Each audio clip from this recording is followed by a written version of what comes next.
Assalamualaikum sahabat Ruang Fiksi. Selamat datang penonton baru dan penonton setia. Di sebuah desa yang tenang, bulan purnama menyinari malam dengan cahaya pucat. Di ambang pintu sebuah rumah sederhana, seekor serigala putih berdiri tegak, di mulutnya menggenggam batangan emas berkilau. Namun di dalam rumah itu, terbaring seorang gadis muda cantik dengan wajah pucat dan napas terakhir yang telah pergi. Bayi kecilnya menangis pilu, memecah kesunyian. Dan di luar sana, desas-desus busuk, fitnah, dan iri hati telah merobek kehidupannya, sampai pada akhir yang tak pernah ia bayangkan. Bagaimana bisa kebaikan yang tulus, justru berujung pada kesedihan yang begitu dalam? Namun sebelumnya, bagi yang beragama Islam saya sarankan untuk menuliskan sholawat Nabi Muhammad agar kelak sholawat ini menjadi saksi untuk mendapat syafaat di akhirat. Like dan subscribe ke channel ini sangat membantu menyebarkan dakwah Islam dan menjadi amal jariah. Angin malam merayap dari sela pepohonan, membawa dingin yang menggigit tulang. Di tepian desa yang sunyi, gadis muda bernama Raina menutup pintu kayu rumah kecilnya, mencium kening bayinya yang tertidur, lalu melangkah ke hutan dengan pikiran yang tak pernah benar-benar tenang. Hidupnya berubah sejak suaminya berpulang. Sejak itu, hutan menjadi nafkah, doa menjadi pelita, dan harapan ia ikat kuat-kuat di dadanya. Insya Allah, bisiknya lirih, ia akan mampu melewati malam ini. Ranting-ranting basah berderak di bawah langkahnya. Hutan itu lebat, rimbun, penuh bisik yang tak terlihat. Raina mengikat selendang, menggulung lengan baju, dan memungut kayu bakar satu persatu. Bulan purnama menggantung pucat di langit, menumpahkan cahaya keperakannya membuat bayangan pohon tampak seperti jari-jari panjang yang hendak meraih apa saja yang lewat. Di kejauhan, burung malam berkesiur, dan sesekali, desir rumput terdengar seperti langkah yang menahan napas. Raina menahan diri untuk tidak menoleh. Ia sudah hafal cerita orang desa tentang makhluk-makhluk yang menjaga rimba. Tetapi malam itu, ada sesuatu yang lain. Pelan, hampir seperti keluhan seorang anak, terdengar rintih yang mengiris dari balik semak berduri. Seketika, tubuhnya menegang.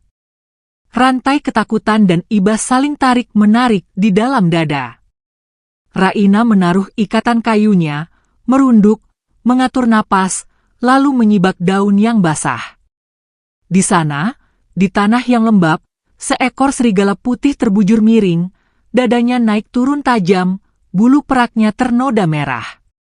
Kaki belakangnya terjepit jerat besi yang karatan. Mata hewan itu memandang lurus, bukan beringas, bukan pula pasrah. Ada cahaya yang bergetar di sana, seperti seseorang yang mengetuk pelan pintu hati, memohon agar dibukakan. Gemetar merayapi jari-jari Raina. Ia bukan pemburu, bukan tabib, hanya seorang ibu muda yang terlalu sering berdamai dengan lapar. Tetapi tatapan itu, tatapan yang menahan pekik, yang berkata tolong tanpa suara. Raina menelan ludah, menatap langit, lalu pada tanah, lalu kembali pada luka yang memerah. Bila ia pergi, makhluk itu mungkin akan mati perlahan. Bila ia tetap, satu gerak salah bisa mengakhiri hidupnya. Malam menunggu, dingin menunggu, hutan menunggu. Raina merangkak mendekat, setengah berlutut, setengah meraba. Serigala itu mengangkat kepalanya, lalu diam. Raina menyentuh jerat besi. Kasar. Kaku. Tajam. Ia mengambil dahan yang kuat, memasukkannya ke celah jerat, menekan sekuat tenaga. Napasnya terpecah. Urat di pergelangan tangannya menonjol. Suara besi mengerang, namun belum juga membuka. Raina menggigit bibir sampai anyir. Sekali lagi. Dahan berderit. Sendi-sendinya bergetar. Jerat itu bergeming. Ia memalingkan wajah sejenak, mengusap keringat, lalu menatap mata serigala itu kembali. Ada sesuatu yang mengalir di sana, seperti janji yang tak diucap, seperti doa yang tak bersuara. Raina mengganti posisi, mengungkit dari sisi lain, menekan, memutar, memaksa. Besi melunak setipis harapan. Bunyi klik yang kecil terdengar, dingin, singkat, nyata. Jerat longgar, lalu terbuka. Serigala itu menarik kakinya perlahan, tersentak oleh perih, namun tetap diam. Raina merunduk, merobek ujung selendangnya, membalut luka sedapatnya. Ia bekerja cepat, telaten, seakan pernah diajari, padahal tidak. Ketika lilitan kain menutup darah yang mengalir, ia mundur setapak, kedua tangannya terangkat, jantungnya masih berpacu. Serigala itu bangkit terpincang-pincang. Ia menatap Raina lama, sangat lama, seolah sedang mengingat wajahnya, menghafal nafasnya, mencatat keberanian yang hampir runtuh di tepi takut. Bulan meneteskan cahaya keperakan ke tanah. Embun merapat pada pucuk ilalang. Serigala itu berbalik, melangkah pelan, menghilang di antara bayang pohon. Raina tetap diam, menunggu suara ranting terakhir patah, menunggu sunyi kembali utuh. Ketika akhirnya hutan kembali hanya berisi angin dan hembusnya sendiri, ia terduduk, mengatur napas, lalu mengumpulkan kayunya lagi. Tangannya lecet, perih, namun di dalam dadanya ada api kecil yang menyala. Ia berdiri, menimbang beban, lalu berjalan pulang, menembus kabut tipis yang menggulung di antara batang-batang. Di bibir desa, anjing-anjing menyala sebentar lalu diam, seolah menyambut pulang seseorang yang lain bersama Raina. Rumahnya berdiri di ujung, dinding kayu yang retak, atap yang sering bocor. Lampu minyak berkedip ketika ia mendorong pintu dan meletakkan kayu di sudut dapur. Bayinya bergerak sedikit, lalu tenang lagi. Raina mencuci tangan, menatap pantulan redup di air dalam kendi. Di sana ada wajah yang lelah, namun kali itu ada juga sesuatu yang berbeda, seperti garis halus yang menghubungkan keberanian dengan nasib yang tak bisa ditebak. Di ambang pintu, malam masih menegakkan punggungnya. Hening memanjang. Raina hendak menutup daun pintu, ketika kakinya menyentuh sesuatu yang dingin dan berat di lantai. Ia menunduk. Di sana, sebatang logam kecil bersinar pucat oleh cahaya lampu minyak. Permukaannya halus, ujungnya tegas, warnanya mengilap seperti matahari yang disiram susu. Raina mengangkatnya perlahan, menimbangnya di telapak tangan. Jantungnya kembali berpacu, bukan karena takut, melainkan karena tanda-tanda yang tidak ia mengerti. Ia menatap pekatnya malam di luar ambang. Hutan menjawab dengan sunyi. Di kejauhan, terdengar lolongan yang panjang, melengkung, memantul pada dinding-dinding rumah, lalu lenyap. Raina menutup pintu dengan hati-hati, menyandarkannya rapat. Di meja kecil, batangan itu berkilau pelan, seperti sebuah kalimat yang belum selesai ditulis. Di luar, bulan masih pucat. Di dalam, lampu minyak masih berkedip. Malam merapat, membawa sesuatu yang belum sempat diberi nama. Pagi merayap pelan di tepian desa, membawa bau tanah basah dan asap tipis dari tungku-tungku yang baru dinyalakan. Raina bangun lebih awal dari biasanya. Matanya sempat berhenti pada benda kecil di meja kayu, yang sejak malam tadi memantulkan kilau yang tidak mau padam. Ia mengusap pelipis, lalu mengambil benda itu lagi, menimbangnya di telapak tangan seperti orang yang menimbang nasib. Beratnya jujur. Dingin yang ditinggalkannya pada kulit terasa seperti kabar yang baru keluar dari sungai. Ia membuka peti kecil, tempat menyimpan kain alas dan kain receh. Batangan itu diletakkan paling bawah, ditutupi kain, ditutup pelan. Bayinya bergerak, menggumam, lalu tertawa kecil tanpa sebab. Raina menggendongnya, mencium ubun-ubunnya, berbisik lirih. Ia menanak bubur yang encer, memandikan si kecil dengan air hangat, lalu menjemur kain di tali yang melintang di beranda.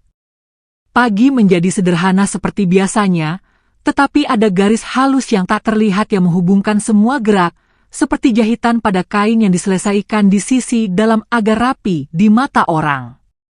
Menjelang siang, ia berangkat ke pasar. Bukan untuk menjual batangan itu. Kakinya belum mampu melangkah sejauh itu.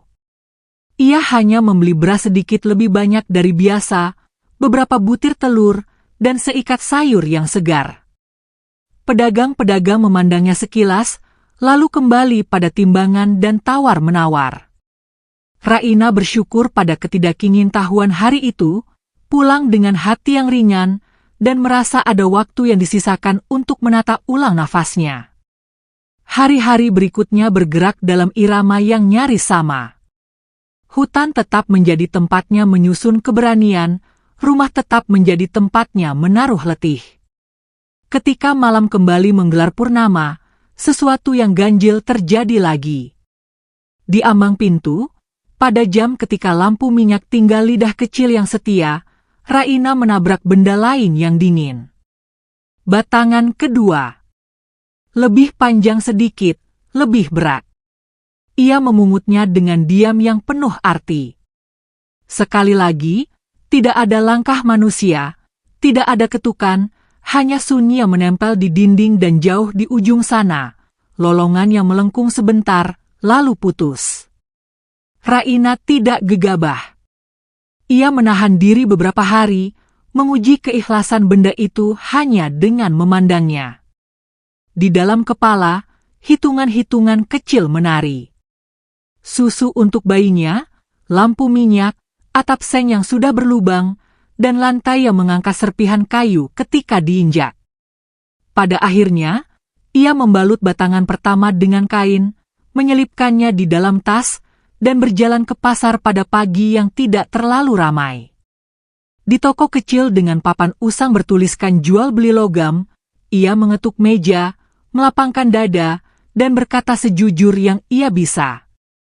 Pemilik toko itu mengambil kaca pembesar. Di matanya ada kebiasaan orang yang sudah berpuluh tahun menatap logam. Ia menggores permukaan batangan, meneteskan cairan, mengintip perubahan warna dengan pandangan yang sabar. Hening mengisi ruang di antara mereka. Ketika akhirnya lelaki itu mengangkat wajahnya, ada keterkejutan yang tidak ia samarkan. Ia mengatakan satu kata yang menggetarkan udara di dada Raina. Emas. Lidah lelaki itu mengulangnya pelan, seakan mengeja yang sakral. Emas murni. Raina merasa lututnya ringan. Ia menunduk, menggenggam tas, berterima kasih seadanya. Lelaki itu menyebut angka. Raina hanya mengangguk. Ia menerima uang yang lebih banyak dari yang pernah dipegangnya dalam sekali genggam. Tangannya bergetar, bukan karena rakus, melainkan karena takut kehilangan kendali. Ia berjalan keluar seperti orang yang hendak berlari, namun tetap menjaga langkah agar tidak menabrak pundak orang. Di rumah, ia menatap uang itu lama-lama, lalu membaginya dalam beberapa lipatan. Satu untuk beras dan susu, satu untuk memperbaiki atap, satu untuk simpanan, satu untuk hal-hal yang belum ia duga. Malamnya, Raina menatap langit lewat sela atap, merasakan dingin merayap seperti biasa, namun tidak lagi setajam dulu. Ia berbisik pelan. Alhamdulillah, terucap di bibirnya jernih. Nama Allah ia sebut dengan syukur yang menunduk. Bulan berikutnya, batangan ketiga muncul. Kali ini, Raina tidak lagi ragu tentang asalnya.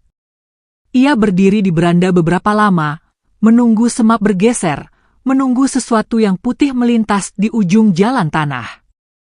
Tidak ada. Hanya angin yang menurunkan daun.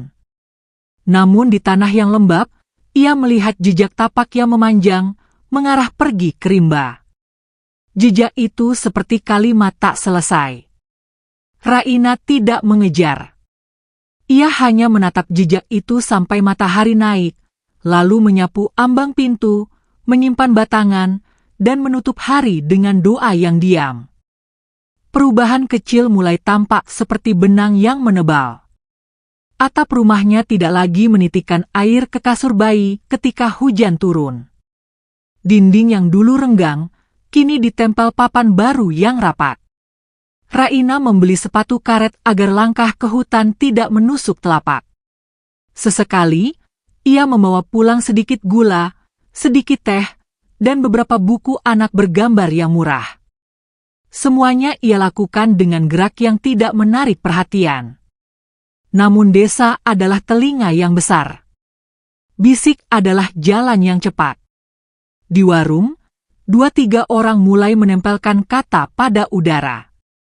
Raina jarang terlihat memikul kayu sebanyak dulu, tetapi dapurnya mengepul lebih rajin.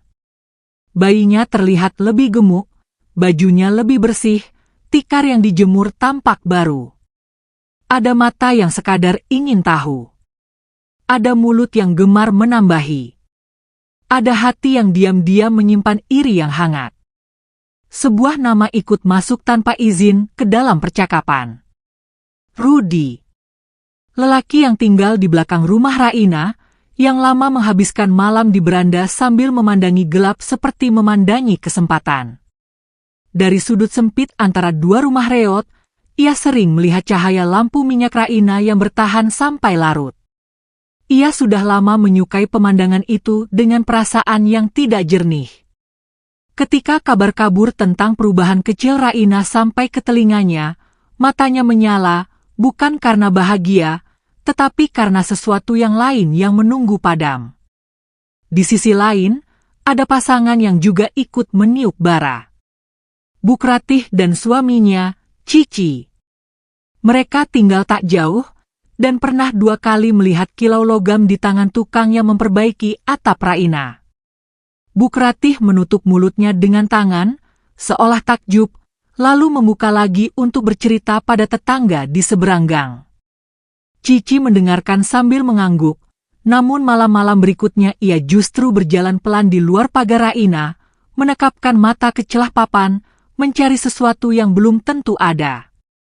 Sekali waktu, Raina merasakan tatapan itu.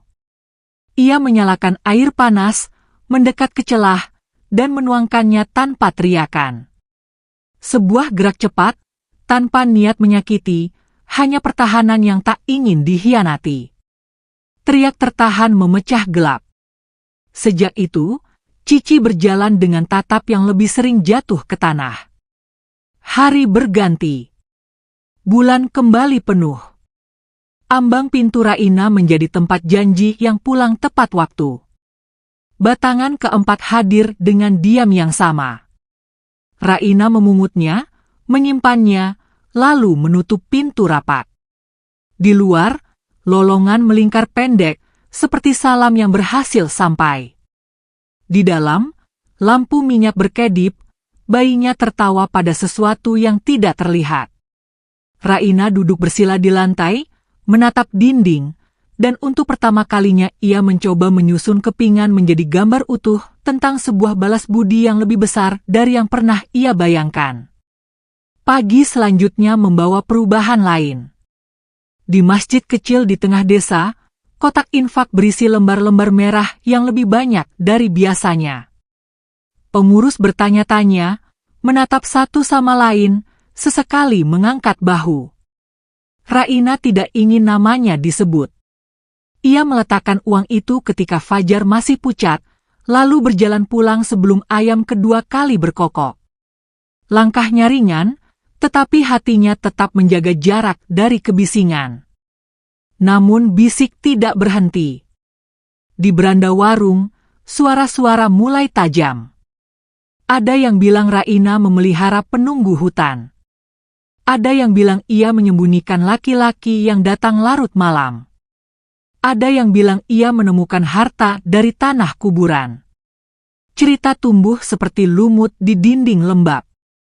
Orang yang lewat menyerapnya, membawanya ke rumah, lalu melepas lagi ke udara. Di dalam rumah Raina, angin tetap melambai pada kain jemuran, bubur bayi tetap matang pada jam yang sama, dan doa tetap mengalir sebelum tidur. Di luar, langkah-langkah mulai belajar menuju satu arah. Rudy menyusun rencana yang sederhana tetapi gelap. Ia tahu pintu belakang rumah Raina tidak sekuat pintu depan. Ia tahu celah di bawah jendela kamar cukup untuk ujung obeng. Ia tahu kapan lampu minyak cenderung merendah dan kapan kantuk paling berat biasanya datang. Malam yang ditunggunya akhirnya tiba.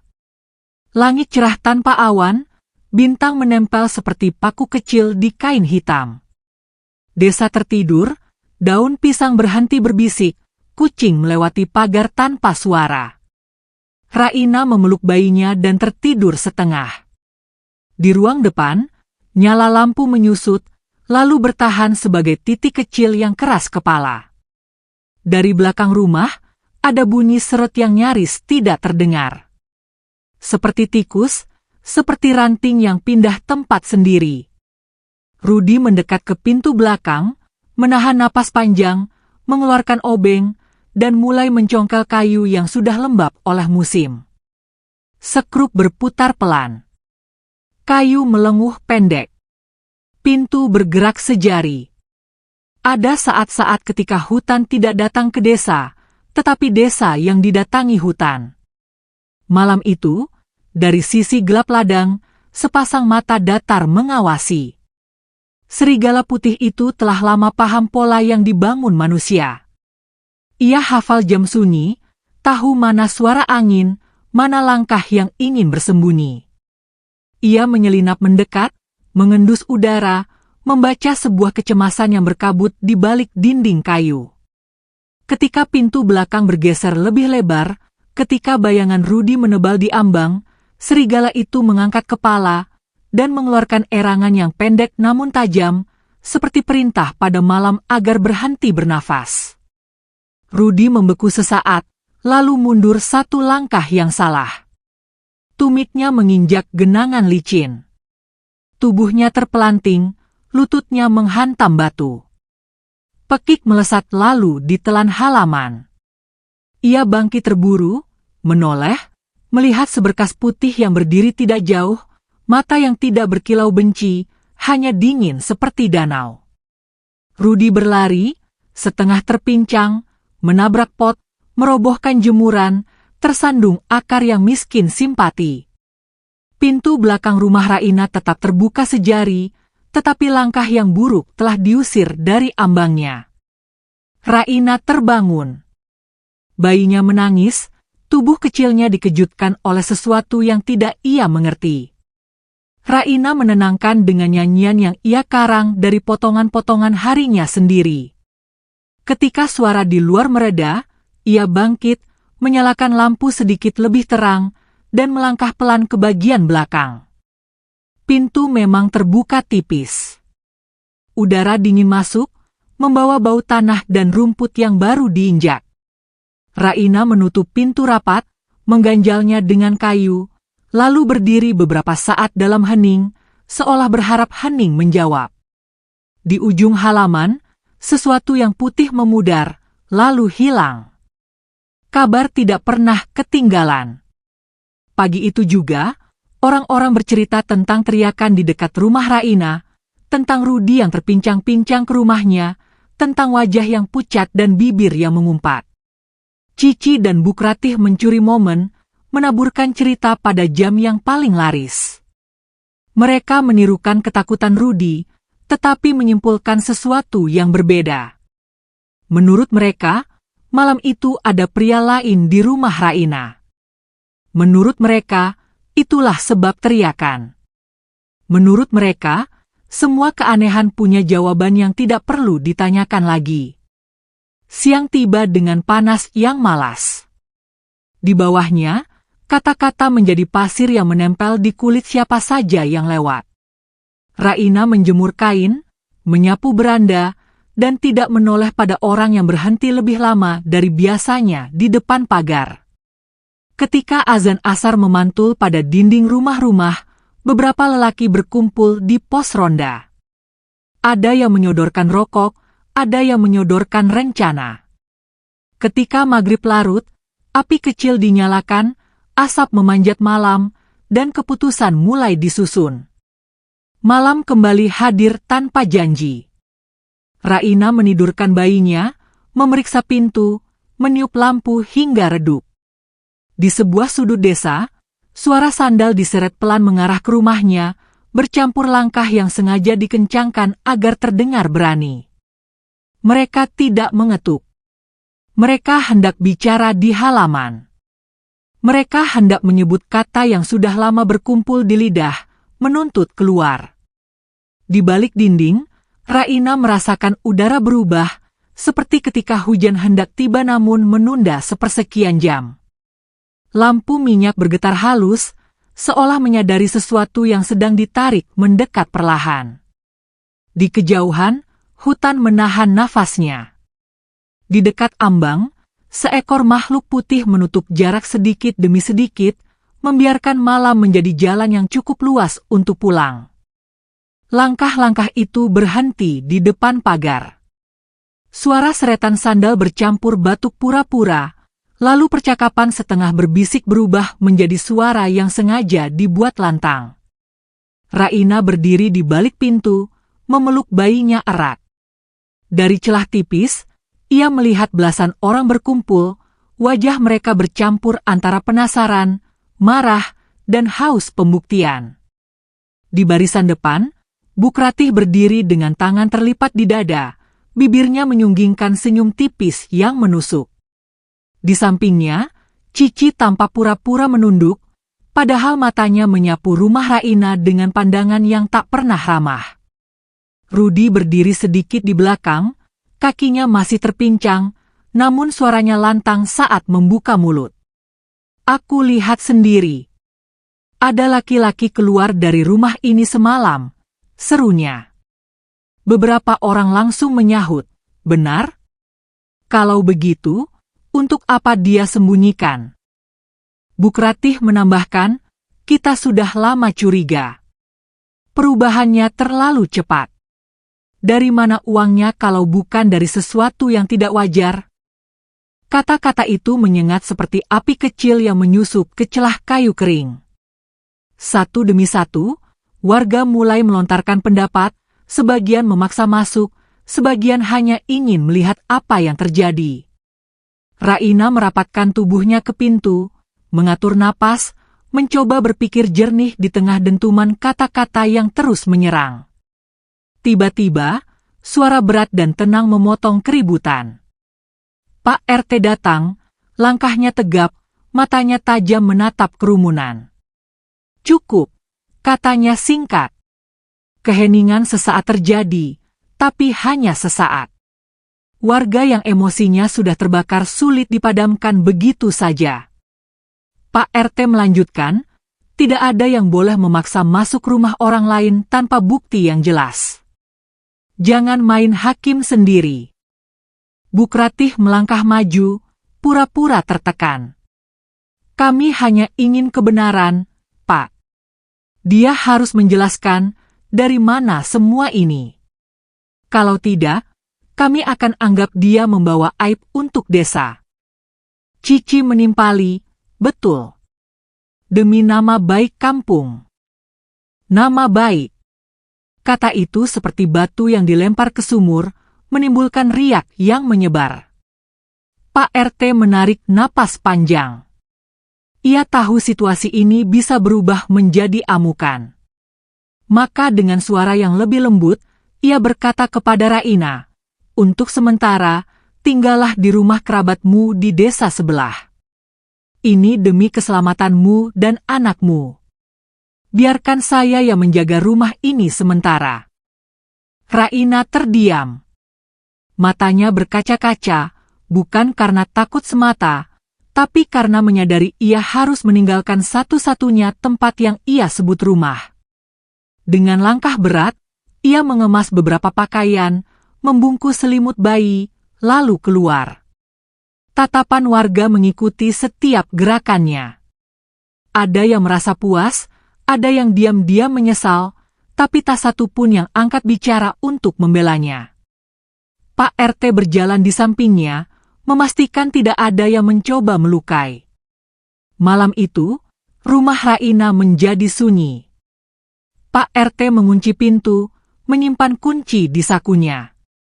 Ia lalu memanggil beberapa warga yang dipercaya untuk berjaga. Bukan hanya untuk melindungi rumah itu, tapi juga untuk mencari tahu kebenaran yang selama ini tertutup. Kita ronda malam ini, ujarnya singkat. Kalau memang ada sesuatu, kita akan lihat sendiri. Jam berganti, udara menjadi lebih dingin. Bulan purnama menggantung tinggi, cahayanya menimpa atap-atap rumah, membuat bayangan pohon memanjang di tanah. Beberapa warga duduk di kursi bambu di dekat rumah Raina, sebagian lagi mondar-mandir sambil memegang senter. Desa terasa tenang, hanya suara jangkrik yang menemani. Hingga, tepat ketika malam mencapai puncaknya, seekor bayangan putih besar muncul di ujung jalan tanah. Langkahnya pelan, tubuhnya kokoh, bulunya memantulkan cahaya bulan. Warga yang berjaga menegang, sebagian memegang senter lebih erat, sebagian menelan ludah. Makhluk itu berjalan mendekat, dan ketika sampai di depan pintu rumah Raina, ia menurunkan rahangnya perlahan. Dari mulutnya, jatuh sebatang emas yang berkilau di tanah. Tak ada suara, tak ada ancaman. Serigala putih itu hanya berdiri sejenak, memandang pintu yang tertutup, seolah menunggu seseorang yang tak akan keluar. Lalu, dengan tenang, ia berbalik, melangkah kembali ke arah hutan, menghilang di antara bayang pohon. Warga yang menyaksikan terdiam lama. Seseorang akhirnya berbisik, jadi, emas yang dimilikinya selama ini, dari serigala itu? Pak RT menunduk, menatap batang emas di tanah. Ia memberi isyarat agar salah satu warga memungutnya. Besok pagi, kita cari Raina, ucapnya. Keesokan harinya, kabar tentang serigala putih yang membawa emas menyebar ke seluruh desa. Orang-orang yang kemarin mencibir, kini diliputi rasa bersalah. Mereka akhirnya sadar bahwa semua tuduhan yang mereka lontarkan hanyalah fitnah. Pak RT mengajak beberapa warga pergi ke desa sebelah, ke rumah kerabat Raina. Ketika Raina melihat mereka datang, ia memeluk bayinya lebih erat. Pak RT mendekat, menatapnya dengan tatapan tulus. Kembalilah. Rumah itu milikmu. Tidak ada yang akan mengusir lagi. Raina terdiam sejenak, lalu mengangguk pelan. Air matanya jatuh, kali ini bukan karena takut, melainkan karena lega. Siang itu, ia kembali ke rumahnya. Warga menyambut, sebagian meminta maaf dengan wajah menunduk, sebagian hanya berdiri di kejauhan. Raina melangkah masuk, mengelus dinding rumah, merasakan kembali aroma kayu yang selama ini menemaninya. Namun, di sudut matanya, ia menangkap bayangan Bukratih yang berdiri dengan rahang mengeras, dan Cici di sampingnya yang memalingkan wajah dengan tatapan kesal. Di kejauhan, hutan berdiri sunyi, menyimpan rahasia antara gadis muda itu dan seekor serigala putih yang tidak pernah berhenti menepati janji. Namun malam-malam berikutnya, bukan lagi ketenangan yang datang, melainkan sesuatu yang perlahan merenggut cahaya dari langkah Raina. Malam merayap tanpa tergesa. Di dalam rumah yang baru ia tempati kembali, Raina duduk di lantai, memangku bayinya yang mulai tertidur. Nyala lampu minyak bergetar kecil, memantulkan bayang lembut pada dinding kayu. Dari luar, angin berhembus membawa aroma tanah basah. Namun di sela kesejukan malam itu, ada rasa ganjil yang tak bisa ia abaikan, seolah ada mata yang mengintai dari balik gelap. Bukratih dan Cici memang tak lagi terang-terangan mengusiknya, tapi tatapan mereka di siang hari cukup untuk menyalakan bara di hati Raina. Tatapan yang berkata, "Kau belum selesai dengan kami," meski bibir mereka diam. Rudy pun tak pernah benar-benar hilang dari pandangan. Sesekali, ia terlihat di jalan sempit dekat rumah, berpura-pura merokok sambil memandang lewat sudut mata. Beberapa minggu berlalu. Batangan emas tetap muncul di depan pintu setiap bulan purnama, seperti janji yang tak pernah dilupakan. Raina mulai membagi emas itu, sebagian dijual untuk kebutuhan, sebagian disimpan di kotak kayu tua di bawah tempat tidurnya. Ia menjaga rahasia itu rapat-rapat, tak ingin mengulang badai fitnah yang pernah memaksanya terusir. Namun tubuhnya mulai memberi tanda-tanda yang tak bisa ia abaikan. Pagi terasa lebih berat. Bangun untuk menanak nasi butuh waktu lebih lama. Nafasnya kadang terputus-putus, dan lengannya cepat lelah meski hanya menggendong bayinya sebentar. Ia tak pernah mengeluh kepada siapapun, bahkan pada Pak RT yang kadang menanyakan kabar. "Saya baik-baik saja," selalu jawabnya, meski matanya semakin sayu. Serigala putih yang selama ini setia membawa emas mulai lebih sering muncul. Tidak lagi hanya sebulan sekali. Kadang 2 atau 3 kali dalam seminggu ia terlihat di tepi hutan, duduk dia mengawasi rumah kecil itu. Raina merasakannya, meski ia tak pernah berani mendekat. Ada rasa aman yang hadir setiap kali mata putih itu memandang dari kejauhan, seakan hewan itu tahu bahwa hidupnya sedang berada di ujung kekuatan. Satu sore menjelang maghrib, hujan turun deras. Raina mencoba menutup celah atap yang masih bocor, tapi langkahnya goyah.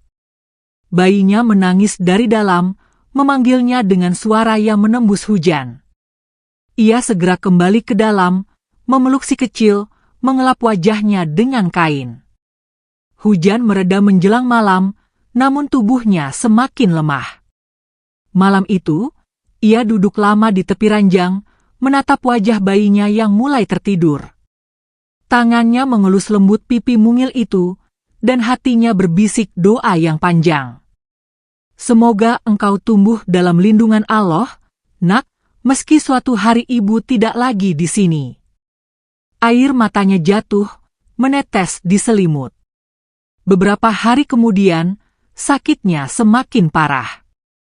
Ia hanya mampu bangkit untuk menyiapkan bubur bayi, lalu kembali berbaring. Nafasnya terdengar berat, matanya mulai kehilangan cahaya. Serigala putih datang malam itu, berdiri di halaman, menatap pintu rumah yang setengah terbuka. Ia tak masuk, hanya duduk di bawah pohon besar hingga fajar tiba, seolah menunggu sesuatu yang tak terhindarkan. Dan pada malam bulan purnama berikutnya, ketika cahaya perak menyelimuti desa, Raina terbangun dengan dada yang terasa sesak. Ia memandang bayinya sekali lagi, mengukir setiap detil wajah itu di hatinya. "Maafkan ibu," bisiknya pelan, suaranya nyaris tak terdengar. Detik-detik itu menjadi penggalan terakhir napasnya di dunia. Ia pergi dalam diam, dengan mata yang tertutup tenang. Serigala putih di luar sana mengangkat kepalanya, seolah merasakan kehilangan itu. Ia melangkah mendekat, melewati ambang pintu, melihat tubuh Raina yang terbaring damai di ranjang sederhana. Hewan itu berdiri lama, menundukkan kepala, lalu memutar badan dan melolong panjang ke langit malam. Suaranya merambat di antara rumah-rumah, membangunkan warga yang terkejut dan penasaran. Beberapa orang keluar rumah, mencoba mencari sumber suara. Mereka berjalan mengikuti lolongan yang terus terdengar, hingga sampai di depan rumah Raina. Pintu terbuka lebar, lampu minyak hampir padam, dan dari dalam terdengar tangis bayi yang nyaring. Dengan langkah hati-hati, mereka masuk, dan menemukan pemandangan yang membuat kaki mereka terpaku. Raina terbujur diam, wajahnya pucat, tangannya terkulai di samping tubuh. Kabar kematian Raina menyebar cepat ke seluruh desa sebelum fajar. pagi itu, warga mengangkat tubuhnya dengan tandu sederhana, membawanya ke pemakaman. Hujan tipis turun, membuat tanah menjadi lumpur. Beberapa orang menunduk, menyesal, terutama mereka yang dulu melontarkan fitnah. Namun penyesalan itu datang terlambat. Malam setelah pemakaman, beberapa warga yang tinggal dekat kuburan mengaku melihat bayangan putih besar di sekitar makam Raina. Ada suara geraman rendah, lalu lolongan panjangnya membuat bulu kuduk meremang. Dan pada pagi berikutnya, mereka menemukannya, serigala putih itu terbaring di samping makam, tak lagi bernapas, seolah memilih untuk pergi bersama Raina. Sejak hari itu, desa menjadi lebih tenang. Tidak ada lagi fitnah yang berlarut-larut, tidak ada lagi hasutan. Anak Raina diasuh oleh kerabatnya di desa sebelah, tumbuh dalam cerita tentang ibunya yang berani menolong seekor serigala putih di tengah hutan, dan tentang kesetiaan seekor hewan yang bahkan manusia pun jarang memilikinya. Namun bagi sebagian warga, setiap kali bulan purnama datang dan cahaya peraknya menyapu halaman rumah, mereka mengaku masih bisa mendengar lolongan panjang yang sayup, membawa kenangan akan sebuah janji, persahabatan, dan kehilangan yang tak tergantikan. Waktu terus berjalan, namun suara lolongan terakhir itu tak benar-benar menghilang. Bagi orang-orang yang tinggal di sekitar makam Raina, malam-malam tertentu masih membawa udara yang berat dan langit yang lebih kelabu. Tak selalu ada suara, tapi ada rasa, ada bisik samar yang seolah menggantung di sela pepohonan. Anak Raina kini diasuh oleh kakak sepupunya, seorang wanita tua yang tinggal di desa sebelah. Ia menjaga anak itu seperti cucu sendiri, memberi makan, memeluk saat menangis, dan bercerita sebelum tidur, bukan dongeng tentang raja dan naga, tetapi tentang ibunya sendiri. "Ibumu bukan orang biasa," katanya sambil mengelus rambut bocah yang makin tumbuh cerdas. "Ibumu penyayang, bahkan pada makhluk yang ditakuti manusia." Anak itu tidak pernah benar-benar mengerti, tapi ia selalu mendengarkan. Ketika malam sunyi dan angin menampar daun jendela, ia akan memeluk boneka tua pemberian ibunya, lalu menatap langit melalui celah atap. Bulan, baginya, bulan adalah wajah ibunya yang paling ia kenal, karena tiap kali melihatnya, hatinya terasa hangat. Di desa lama, rumah kayu peninggalan Raina tetap dijaga oleh Pak RT dan beberapa warga. Mereka tak tega membiarkannya terbengkalai. Bahkan, setelah peristiwa itu, beberapa pemuda desa secara sukarela memperbaiki dinding yang mulai lapuk, mengganti atap, dan membersihkan halaman belakang yang dulu menjadi jalur lolongan terakhir sang serigala. Yang mengherankan, sejak rumah itu dikunci dan dibiarkan kosong, kotak infak masjid tetap dipenuhi lembaran uang merah. Tiap pekan, pengurus masjid membuka kotak itu dan menemukan jumlah yang selalu cukup, tidak berlebihan, tapi cukup untuk membiayai lampu, air wudhu, dan kebutuhan kebersihan masjid. Tak ada yang mengaku meletakkan uang itu. Tapi beberapa warga bersaksi, pernah melihat sosok berkerudung melintas cepat di depan pagar masjid saat fajar menjelang. Bayangannya tipis, langkahnya ringan, dan suaranya tak terdengar. Seperti mimpi yang datang sekejap, lalu hilang sebelum bisa disebutkan. Sementara itu, Buk Ratih dan Cici tidak pernah mendapatkan ketenangan. Rencana mereka untuk mengusir Raina berakhir dengan keburukan yang tak mereka duga. Beberapa bulan setelah kematian Raina, Cici tertangkap basah sedang mengintip rumah salah satu tetangga perempuan muda lainnya. Warga yang geram menyeretnya ke balai desa. Di bawah tekanan banyak orang, Cici akhirnya mengaku bahwa dialah yang dulu mengintip rumah Raina dan melempar fitnah bahwa ada laki-laki simpanan di dalam. Buk Ratih yang ikut hadir di tempat itu, mulanya membela diri. Tapi tekanan dari warga yang marah membuatnya tak bisa berkelit lebih lama. Ia pun mengaku telah menyebar fitnah karena merasa iri pada perubahan hidup Raina yang cepat. Mereka berdua diusir dari desa. Tidak dengan kekerasan, tapi dengan keputusan bulat dari warga yang lelah hidup dalam kebohongan. Rumah mereka dikosongkan, tanahnya dijual, dan mereka pergi membawa malu yang tidak bisa dicuci dengan air sungai manapun. Di sisi lain, Rudi tak pernah muncul lagi di sekitar rumah Raina sejak malam ia diusir oleh lolongan serigala. Beberapa orang mengatakan bahwa ia pindah ke kota, bekerja serabutan, dan sering mabuk sendiri di warung remang-remang. Tapi tiap kali bulan purnama naik, ia tak berani menatap langit. Ada semacam ketakutan yang menempel di jiwanya, seolah lolongan itu masih mengikutinya, menuntut sesuatu yang tak bisa ia bayar. Pak RT, meski tak pernah mengucapkan banyak, merasakan beban batin yang berbeda. Ia menyaksikan dengan matanya sendiri bagaimana satu kebaikan kecil bisa mendatangkan cobaan besar, tapi juga bagaimana kebenaran selalu menemukan jalannya. Ia sering duduk sendirian di mushola, menulis sesuatu di buku kecilnya, tentang Raina, tentang emas, tentang malam-malam ketika serigala putih menjadi saksi yang lebih jujur daripada manusia.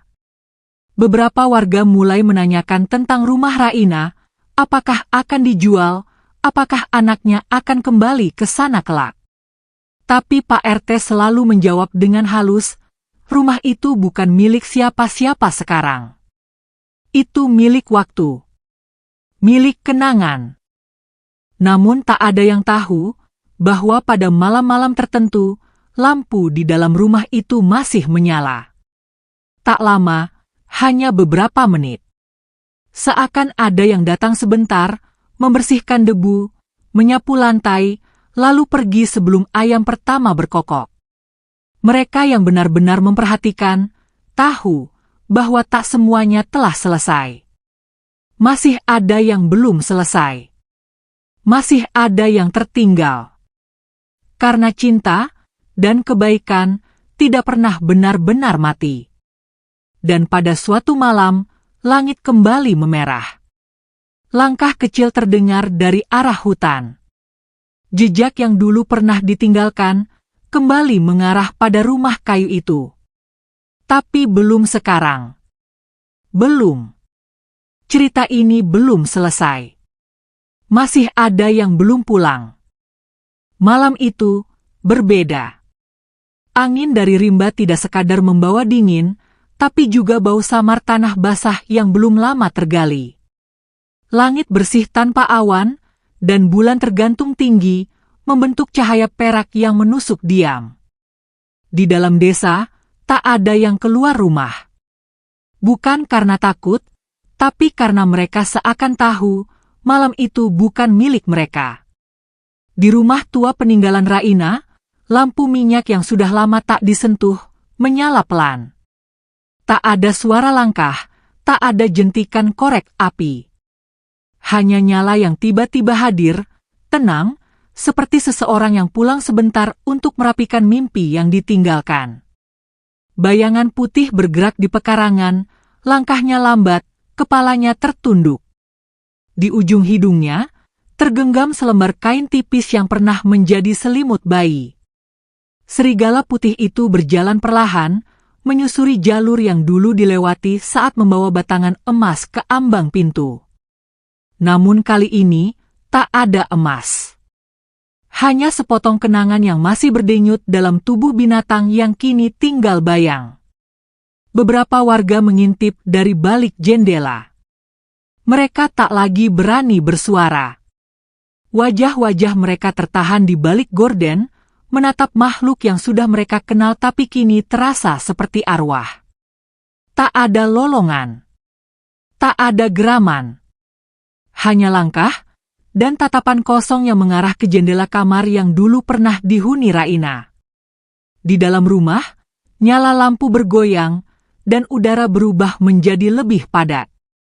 Di meja kecil, kain selimut bayi itu diletakkan dengan lembut. Seolah pemiliknya akan kembali dalam hitungan detik.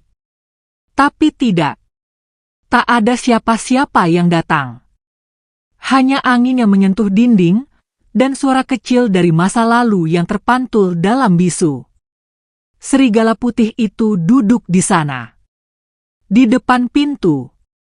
Ia tidak bergerak selama berjam-jam. Matanya menatap tanah. Kadang, ia menoleh ke sisi tempat bayi Raina dulu tidur, lalu kembali menunduk. Sampai akhirnya, matahari pertama meneteskan sinar jingga di ujung langit. Serigala itu bangkit, sekali lagi. Ia berjalan meninggalkan halaman rumah. Tapi bukan menuju hutan. Langkahnya tertuju ke arah pemakaman. Di desa sebelah, anak Raina tumbuh cepat. Namanya dipanggil dengan lembut, Zamir.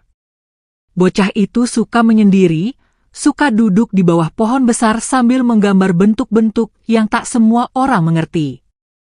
Kadang jejak kaki, kadang bulu panjang putih, kadang mata besar dengan lingkar cahaya di sekelilingnya. "Kenapa kamu gambar ini terus, Nak?" tanya bibinya suatu sore. Zamir hanya menjawab singkat, "Dia datang ke mimpiku." "Siapa?" "Yang putih, yang jaga ibu." Bibinya hanya tersenyum, mencoba menepis bayangan itu dari pikirannya. Tapi malamnya, ia melihat jejak kaki besar yang berlumpur di tangga depan rumah. Tidak terlalu dalam, tapi nyata. Jejak yang tidak seperti kaki manusia. Beberapa malam kemudian, Zamir menangis keras di tengah tidur. Keringat membasahi keningnya. Ketika dibangunkan, ia hanya menunjuk ke jendela dan berkata, "Dia bilang, ibu sedang tunggu aku, tapi belum boleh pulang dulu." Bibinya mulai merasa gentar. Ia menghubungi Pak RT Desa Lama, menceritakan semua yang terjadi. Pak RT datang keesokan harinya, membawa satu tas kecil berisi benda-benda peninggalan Raina. Di dalamnya, ada foto lama, baju bayi yang sudah lusuh, dan selembar catatan tulisan tangan. Tinta sudah pudar, tapi masih terbaca. "Jika suatu hari aku tak lagi bangun, tolong jaga anakku. Namanya Zamir. Dia akan tumbuh dengan banyak pertanyaan. Tapi tolong, biarkan dia menemukan jawabannya dengan hati. Karena hati tidak pernah lupa siapa yang menolong dan siapa yang dikhianati." Pak RT membaca kalimat itu dengan suara tercekat. Ia menutup catatan, lalu menatap Zamir yang duduk tenang di pojok ruangan. Bocah itu menatap langsung ke matanya dan berkata, "Pak, bolehkah aku ke rumah ibu?" Sore itu, mereka berangkat. Zamir, bibinya, dan Pak RT. Rumah tua itu masih berdiri, lebih rapi dari terakhir kali mereka lihat. Warga memang menjaga. Beberapa anak muda bahkan mengganti pagar depan dengan kayu yang lebih kuat. Saat mereka tiba, angin tiba-tiba berembus pelan. Udara berubah sunyi, dan Zamir langsung turun dari sepeda dengan langkah pasti. Ia berjalan langsung ke belakang rumah, ke bawah pohon besar yang dulu sering dipakai Raina duduk saat sore hari. Di sana, ia berhenti. Matanya menatap tanah yang sedikit berbeda warna. Tanah yang lebih lembut, lebih baru. Ia duduk di situ. Tidak menangis. Tidak bicara. Hanya menyentuhkan telapak tangan kecilnya ke tanah. Dan berbisik, "Aku di sini, Bu. Maaf aku lama datang." Sementara itu, di pemakaman desa, di atas pusara Raina, bulu-bulu putih beterbangan tertiup angin. Tidak ada tubuh. Tidak ada sosok. Hanya batu nisan yang kini dihiasi jejak kaki samar. Dan keheningan yang terasa hangat. Seperti pelukan yang tak terlihat. Cerita ini belum selesai. Masih ada yang akan datang. Masih ada yang harus ditemukan. Masih ada yang belum pulang dari luka yang diwariskan. Malam itu, selepas mereka pulang dari rumah lama, Zamir duduk bersila di dekat ranjang kecil di rumah bibinya. Tak seperti biasanya, ia tidak langsung tidur. Matanya menatap dinding, kosong, namun dalam.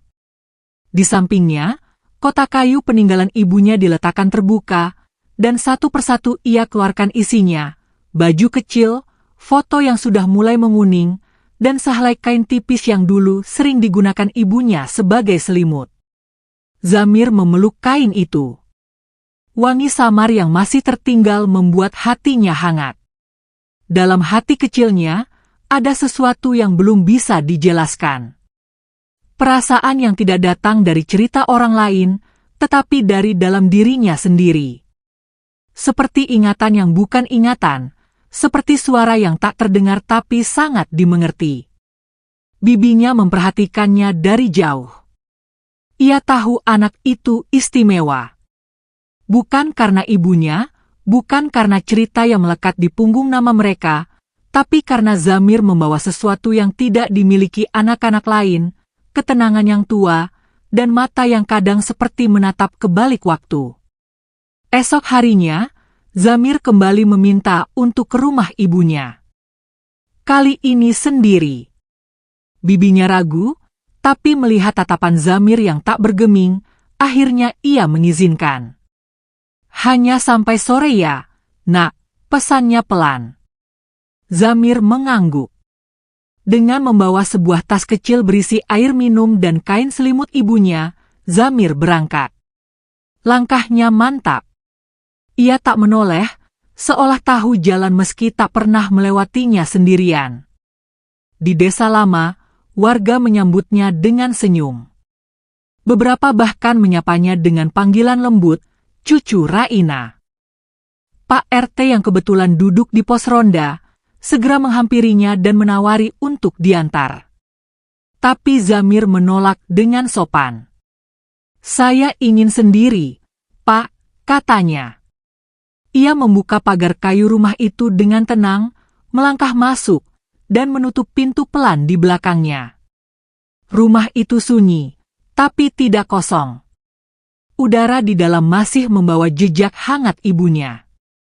Zamir berjalan ke kamar, duduk di ranjang tua, lalu menatap langit-langit kayu yang mulai berdebu. Bu, bisiknya pelan, aku tahu ibu masih di sini. Mungkin bukan tubuhmu, tapi langkahmu, nafasmu, dan semua cerita yang ibu tinggalkan. Angin tiba-tiba berembus dari celah jendela. Tirai tipis berkibar perlahan. Zamir berdiri, membuka jendela, dan melihat ke halaman belakang. Di bawah pohon besar tempat ibunya sering duduk, ada sesuatu yang tertanam sebagian, ujung dari kotak logam tua yang berkarat. Ia berlari ke sana. Menyingkirkan daun-daun kering, menggali dengan tangan kecilnya. Kotak itu terangkat. Berat, namun bisa ia tarik. Kuncinya sudah berkarat, tapi ketika Zamir menekan bagian pinggirnya, kotak itu terbuka dengan bunyi lembab. Di dalamnya, sehelai kain batik tua, secarik surat, dan satu batangan emas yang lebih besar dari yang lain. Surat itu dilipat rapi, tinta sudah memudar, namun masih bisa dibaca. Zamir membuka, dan mengenali tulisan tangan ibunya. Untuk anakku, Zamir. Jika suatu hari engkau menemukan ini, itu artinya kau sudah cukup kuat untuk menerima kebenaran. Aku tak tahu apakah aku akan sempat mengatakan semuanya secara langsung, tapi ketahuilah, kau adalah warisan terbaik yang pernah kumiliki. Segala yang kuterima dari serigala putih itu adalah balasan dari satu kebaikan yang tidak pernah aku sangka akan berubah menjadi berkah. Emas ini bukan sekadar harta, tapi amanah. Jangan hanya kau simpan untuk hidupmu sendiri. Bagikan. Bantu. Gunakan untuk mereka yang terpinggirkan, seperti dulu aku. Karena saat tanganmu memberi, langit akan mengirimkan lebih banyak lagi dari arah yang tak muduga. Aku mencintaimu, bukan hanya sebagai ibu, tapi sebagai sahabat kecilmu yang selalu mengintip wajahmu saat kau tertidur. Ibu. Zamir menutup surat itu perlahan. Matanya basah, tapi tak ada isak. Hanya senyum kecil yang muncul di bibirnya, dan cahaya hangat yang kembali bersinar dari dalam matanya. Beberapa minggu kemudian, desa mulai berubah. Seorang bocah laki-laki mulai rajin datang ke mushola setiap subuh, membawa roti untuk para jemaah tua. Kadang ia datang ke rumah warga miskin, membawakan beras dan obat. Ketika ditanya dari mana semua itu berasal, ia hanya menjawab, dari yang putih, dari ibu. Pak RT mengumpulkan warga, menceritakan tentang isi surat Raina yang diserahkan Zamir kepadanya. Banyak yang terdiam, banyak yang menangis. Mereka menyadari, apa yang mereka kira harta dari makhluk gaib, ternyata hanyalah balas budi dari cinta, cinta yang diberikan tulus, dan kembali dalam bentuk yang hanya Allah mampu atur. Malam itu, bulan purnama menggantung di langit. Desa menjadi hening. Dan di tengah halaman rumah kayu itu, Zamir berdiri dengan kain ibunya yang dililitkan di bahunya, menatap bintang-bintang. Terima kasih, Bu. Aku akan lanjutkan langkahmu. Di kejauhan, di balik bayang pohon hutan yang jauh, dua mata putih mengintip sebentar, lalu menghilang dalam kabut. Masih belum selesai. Masih ada yang tumbuh. Masih ada yang berjalan di atas jejak cinta yang belum pudar. Dan Zamir adalah namanya. Hari-hari berlalu, dan nama Zamir mulai dikenal di 3 desa sekitar. Bukan karena keturunan, bukan karena warisan emas, melainkan karena tangan kecilnya tak pernah berhenti memberi. Ia datang ke rumah-rumah yang reot dan sunyi. Ke pondok lansia yang terabaikan. Ke gubuk-gubuk anak yatim yang nyaris runtuh. Setiap pagi, Zamir berangkat membawa tas kain berisi bahan pokok, mainan sederhana, atau selimut yang ia kumpulkan dari sumbangan diam-diam. Setiap malam, ia duduk di mushola kecil, mencatat siapa saja yang perlu dibantu besok. Di usia yang baru menginjak 10 tahun, langkahnya sudah menuntun banyak orang keluar dari gelap. Namun, tak semua menyambut dengan tulus. Sebagian warga lama, yang dulu mencibir ibunya, masih menatap dari balik pintu. Ada yang mencibir pelan, "Ah, anak kecil pamer kebaikan." Tapi Zamir tidak pernah membalas. Ia hanya tersenyum, menunduk, lalu melanjutkan langkah. Suatu hari, saat ia menyalakan lampu mushola karena penjaga tidak datang, Pak RT mendekat dan duduk di sampingnya. "Zamir," katanya pelan, "kau tahu, ibumu dulu juga sering ke sini malam-malam. Sendirian. Duduk seperti ini." Zamir menoleh, lalu tersenyum. "Aku hanya meneruskan apa yang belum selesai, Pak." Pak RT mengangguk, menahan air mata yang nyaris tumpah. Ia tahu, sejak serigala putih itu menghilang, jejak yang tersisa hanyalah perbuatan baik yang tak pernah dipamerkan. Dan kini, jejak itu diteruskan oleh darah daging Raina sendiri. Malam itu, saat bulan belum penuh, Zamir bermimpi. Ia berada di tengah hutan yang lebat. Angin meniup lembut, dan daun-daun jatuh seperti hujan ringan. Di hadapannya, seekor serigala putih berdiri, tidak lebih besar dari biasanya, tapi sorot matanya sangat dalam. Di punggungnya, ada secari kain yang Zamir kenali, potongan selimut ibunya yang dulu pernah ia temukan bersama emas. Serigala itu tidak bersuara. Ia hanya memandang Zamir, lalu perlahan mundur, berjalan ke dalam hutan. Zamir mengikuti, tanpa rasa takut. Mereka menuruni lembah, melewati batang tumbang, lalu berhenti di sebuah gua kecil di antara akar-akar besar. Di sana, terdapat peti kayu tua, hampir terkubur oleh waktu. Serigala itu duduk, memandang Zamir seolah berkata, "Inilah warisan selanjutnya." Zamir membuka peti itu perlahan. Isinya bukan emas, bukan harta, tetapi lembaran-lembaran kertas tua, berisi tulisan tangan ibunya. Buku harian, catatan hidup, doa-doa. Ada satu lembar yang tertulis paling akhir, seolah ditulis menjelang ajal. "Jika kau temukan ini, Zamir, ketahuilah bahwa kebaikan adalah satu-satunya hal yang tetap hidup meski jasad tidak lagi bernapas. Jangan takut untuk berbeda. Jangan takut untuk dicibir. Kebaikan memang tidak selalu membuatmu disukai, tapi ia akan membuatmu dicintai oleh langit." Zamir terbangun dengan keringat dingin. Di samping tempat tidurnya, kain ibunya terlipat rapi, dan di atasnya, setangkai bunga putih yang masih segar, meski malam itu tak ada yang keluar rumah. Esok harinya, Zamir mengajak beberapa anak muda dari desa untuk membuat tempat singgah, sebuah pondok kayu sederhana untuk warga yang membutuhkan tempat tidur sementara, atau anak-anak terlantar yang belum punya rumah. Pondok itu dibangun di tanah kosong milik desa yang dulu terbengkalai.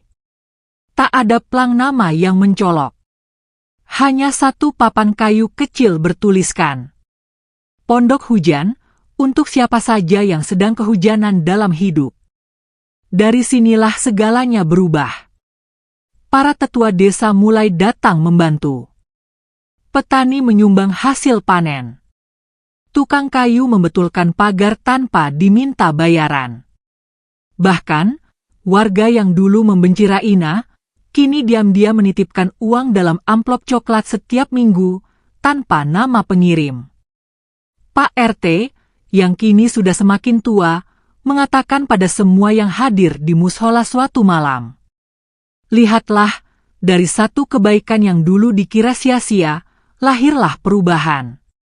Bukan karena emas, tapi karena keberanian seorang gadis dan ketulusan seorang anak."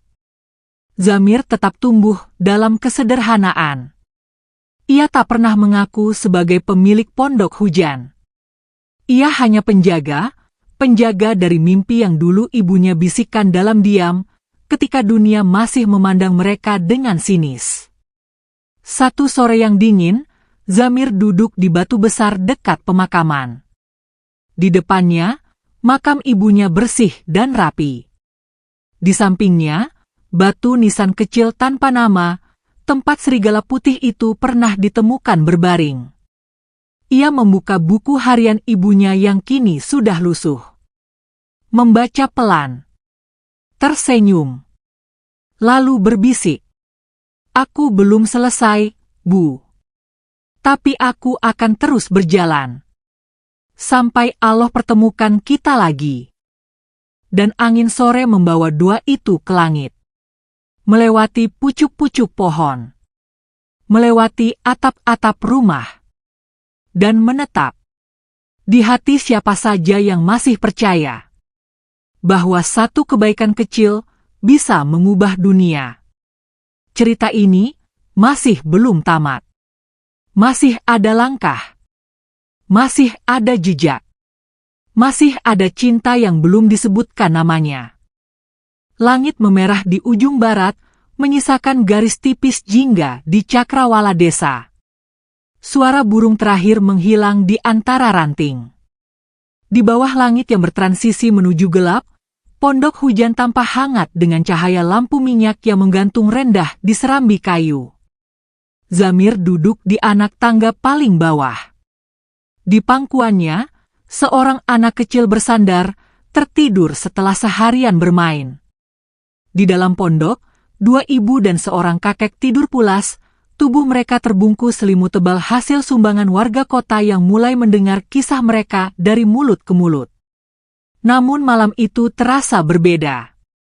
Bukan karena dinginnya, tetapi karena angin membawa aroma yang telah lama hilang.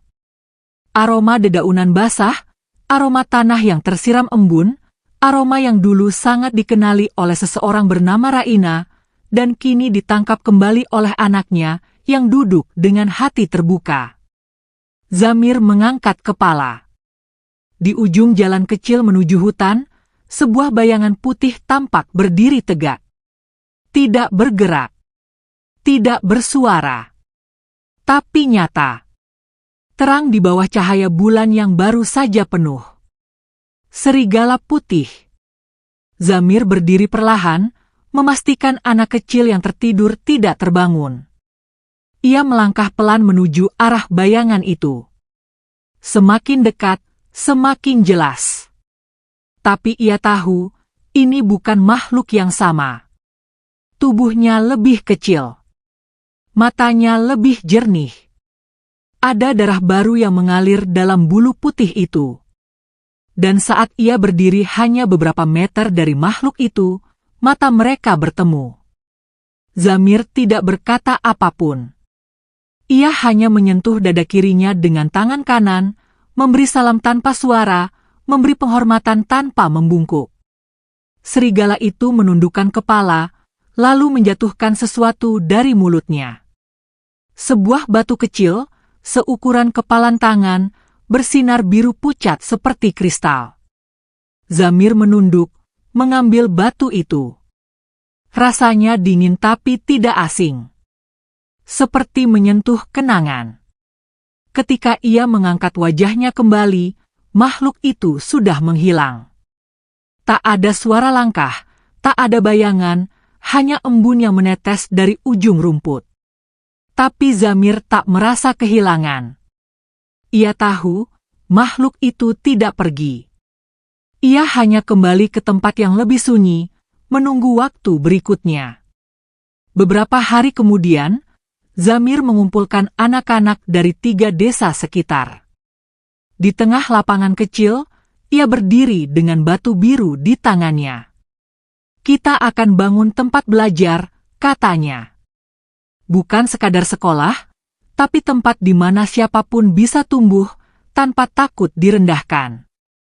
Anak-anak menyambutnya dengan sorak pelan. Bukan karena paksaan, tapi karena Zamir adalah satu dari mereka. Seorang teman. Seorang kakak. Seorang penjaga mimpi. Pembangunan dimulai. Batu biru itu ditanam di fondasi bangunan, tepat di bawah tiang utama. Ini pondasi dari hutan, kata Zamir ketika seseorang bertanya. Ini simbol dari mereka yang tak bicara, tapi memberi lebih dari manusia manapun. Beberapa tetua mulai datang membantu. Bahkan warga yang dulu bungkam kini ikut mengangkut kayu, mencetak batu bata, dan mendonasikan buku. Dalam waktu sebulan, berdirilah bangunan beratap rumbia, berdinding papan, namun penuh tawa anak-anak. Mereka menamainya Langit Putih. Di pintu masuk, Pak RT menuliskan satu kalimat di papan kayu. Kebaikan tidak selalu dikenang, tapi ia tidak pernah hilang.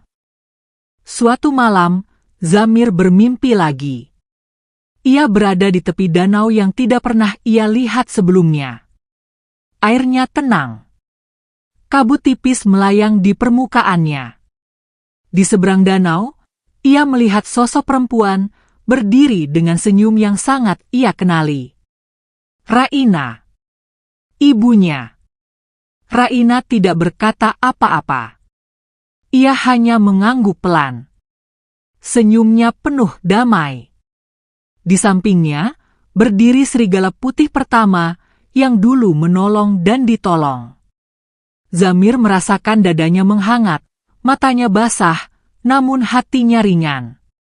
Saat ia hendak melangkah ke arah danau, Raina mengangkat tangan, memberi isyarat agar tetap di tempat. Ia tahu, saat itu belum waktunya. Tapi ia juga tahu, pertemuan ini adalah restu. Dan Zamir tersenyum. Aku akan terus di sini, Bu, menjaga jejakmu. Ketika ia terbangun, embun pagi baru menyentuh jendela. Di depan pintu, setangkai bunga liar berwarna putih tergeletak. Bukan ditanam. Tidak tumbuh di sekitar rumah. Tapi muncul seperti dulu, seperti hadiah dari rimba. Cerita ini belum selesai. Langkah Zamir masih panjang. Jejak Raina masih basah. Dan di ujung hutan, pada setiap bulan purnama, masih ada mata yang menunggu. Menyaksikan dunia berubah. Oleh satu kebaikan kecil. Yang tak pernah meminta untuk diingat. Musim kemarau datang perlahan. Embun pagi mengering lebih cepat, dan angin yang bertiup dari hutan tak lagi membawa dingin, melainkan debu halus dari tanah yang mulai retak. Namun di tengah desa, kehidupan tetap berdenyut. Pondok hujan semakin ramai, dan langit putih, sekolah kecil yang didirikan Zamir, kini memiliki lebih dari 30 anak, semuanya tersenyum dengan mata penuh harapan. Zamir tumbuh menjadi remaja. Tubuhnya tinggi, sorot matanya tajam, namun tetap tenang seperti dulu. Ia tak pernah meninggalkan rumah ibunya. Rumah itu ia rawat sendiri, tiap pagi menyapu halamannya, tiap sore menyiram bunga di bawah jendela yang dulu tempat ibunya menatap senja. Namun, sesuatu mulai berubah. Malam-malam terakhir, Zamir merasa gelisah. Ia sering terbangun dengan keringat dingin, dan mimpi-mimpinya menjadi semakin nyata. Dalam mimpi itu, ibunya duduk di bawah pohon besar di halaman belakang, memandangnya dalam diam, sementara kabut tipis mulai menelan tubuhnya sedikit demi sedikit. Serigala putih yang dulu menemaninya dalam mimpi, kini hanya muncul sebagai suara. Lolongan jauh, panjang, seperti memanggil.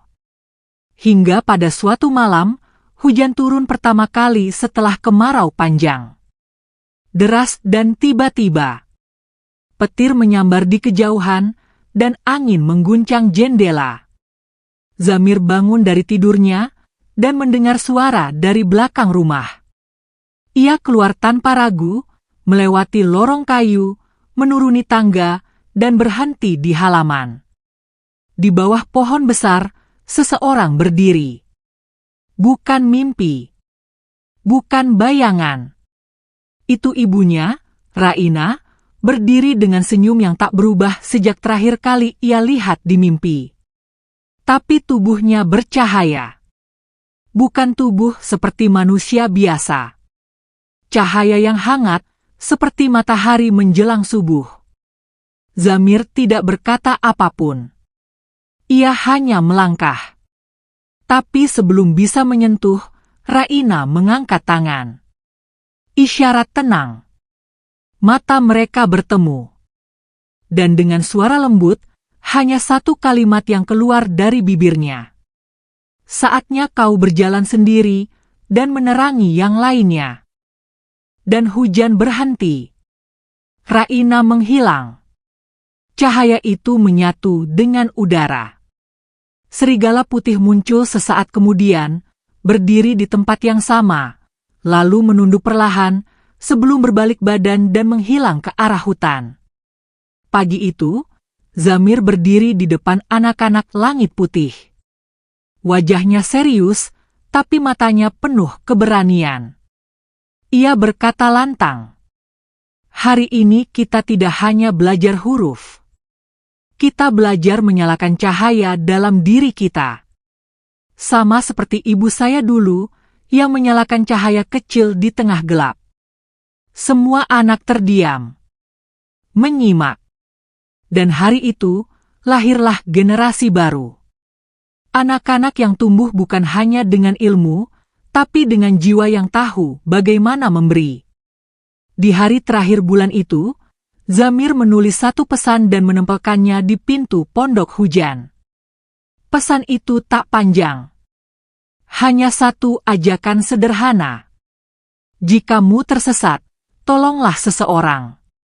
Maka Allah akan menunjukkan jalanmu kembali. Jikamu kehilangan harapan, berilah harapan kepada yang lebih kecil darimu. Maka Allah akan meniupkan harapan itu kembali ke dadamu. Karena tak ada kebaikan yang benar-benar hilang. Semua akan pulang pada waktunya. Maka sahabat Ruang Fiksi, jika hari ini hidup terasa gelap, jika dunia tampak memusuhi, ingatlah kisah gadis muda bernama Raina yang hanya memberi satu kebaikan kecil, dan akhirnya menciptakan jejak kebaikan yang tak berhenti bahkan setelah kematiannya. Mari kita hidupkan kembali cahaya-cahaya itu. Dengan menolong, dengan menjaga, dengan membela yang lemah, dengan memberi tanpa ingin dikenal. Tulis sholawat kepada Nabi Muhammad di kolom komentar. Sebarkan kisah ini kepada mereka yang sedang merasa kecil dan ditinggalkan. Dan jangan lupa like dan subscribe untuk terus menyebarkan kisah-kisah yang menggugah hati dan menjadi bagian dari amal jariahmu. Semoga kelak, kita semua dikumpulkan bersama orang-orang yang mencintai kebaikan. Di tempat terbaik. Di sisi Allah. Wassalamualaikum warahmatullahi wabarakatuh.